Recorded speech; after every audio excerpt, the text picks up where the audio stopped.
नमस्कार, झारखंड स्थापना दिवस के खास कार्यक्रम सफरनामा में आप सभी का स्वागत है। मैं हूं आपके साथ जया भारती।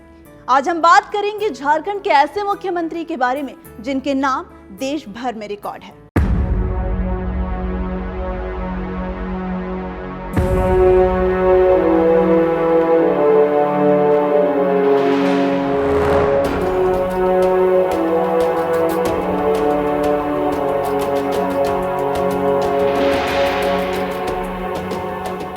झारखंड की धरती राजनीति की प्रयोगशाला से कम नहीं।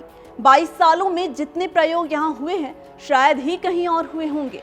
इस कड़ी में ऐसा पहली बार हुआ जब एक निर्दलीय विधायक को राज्य की कमान सौंपनी पड़ी।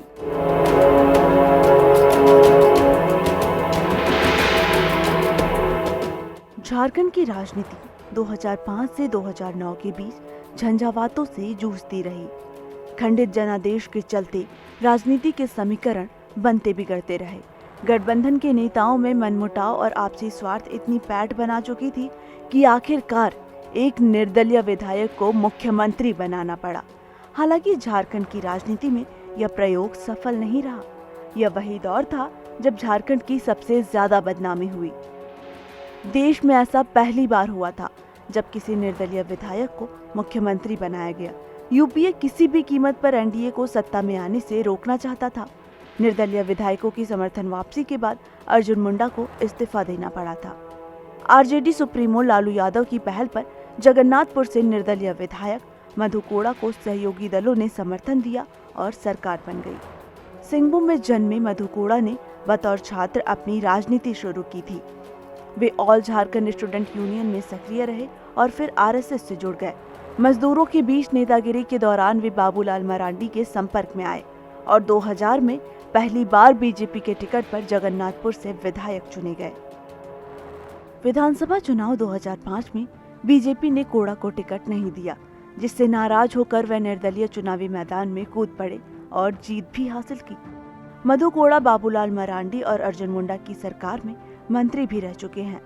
14 सितंबर 2006 को मधु कोड़ा ने सीएम की कुर्सी संभाली और 23 अगस्त 2008 तक कुल 709 दिनों तक झारखंड में राज किया।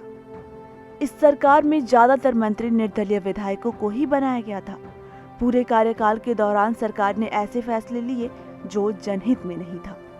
विधायक अपने वेतन भत्ते बढ़ाते रहे और सदन को बेवजह बाधित कर विधानसभा की गरिमा को भी ठेस पहुंचाई गई। इसके बाद जेएमएम ने समर्थन वापस ले लिया और मधु कोड़ा की गद्दी छिन गई।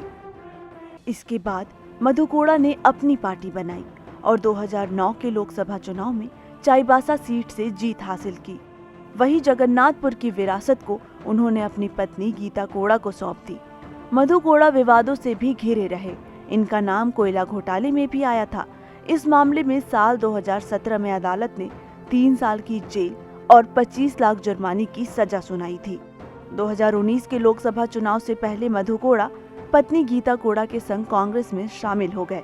इस चुनाव में मधु कोड़ा कानूनी बाध्यता के कारण चुनाव नहीं लड़ पाए, लेकिन उनकी पत्नी ने उस चुनाव में सिंहभूम सीट से जीत हासिल की। मधु कोड़ा निर्दलीय विधायक के तौर पर सीएम बनकर देश भर में चर्चा में आए। जिस तरह वे सीएम बनकर चर्चा में आए, उसी तरह आज भी कोयला घोटाले को लेकर उनकी चर्चा होती रहती है।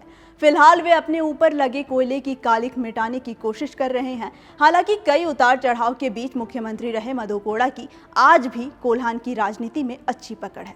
झारखंड के 22 साल के सफरनामे में मधु कोड़ा का अहम योगदान रहा है। ईटीवी भारत आप सभी को स्थापना दिवस पर हार्दिक शुभकामनाएं देता है।